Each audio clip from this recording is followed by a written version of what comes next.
बहुत समय पहले मथुरा नगरी का राजा था कंस। वह बलवान था, लेकिन उससे भी अधिक क्रूर और निर्दयी। जनता उससे भयभीत रहती थी। एक दिन उसकी बहन देवकी का विवाह वसुदेव से हुआ। विवाह के बाद जब कंस स्वयं रथ हाँक कर देवकी और वसुदेव को उनके घर छोड़ने जा रहा था, तभी आकाशवाणी हुई।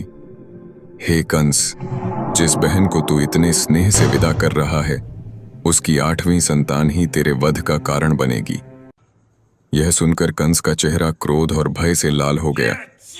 वह तुरंत देवकी को मारने के लिए तलवार खींच बैठा। वसुदेव ने हाथ जोड़कर उसे शांत किया और कहा, राजन, तुम देवकी को मत मारो। मैं वचन देता हूं कि उसकी हर संतान तुम्हें सौंप दूंगा। कंस ने दोनों को कारागार में डाल दिया। समय बीतता गया।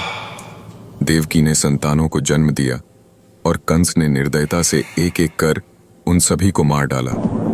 7वीं संतान बलराम को देवयोग माया ने गर्भ से निकालकर रोहिणी के गर्भ में पहुंचा दिया और 8वें संतान की बारी आई। जब 8वीं संतान जन्मी, उस रात अंधकार में अद्भुत चमत्कार हुआ। देवकी की गोद में स्वयं नारायण का अवतार श्री कृष्ण प्रकट हुए।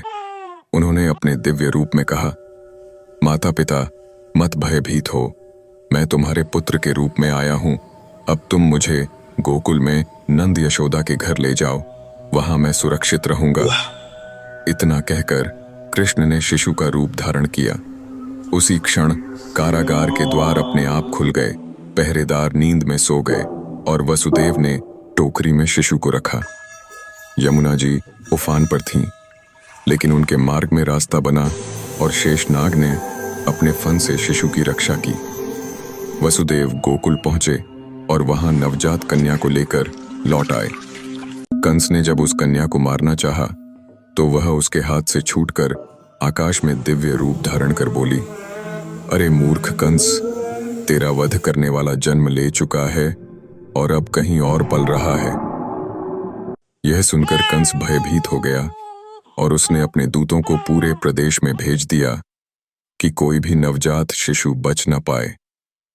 लेकिन श्री कृष्ण सुरक्षित रहे और बड़े होकर उन्होंने कंस का वध किया और मथुरा की जनता को उसके अत्याचार से मुक्त कराया।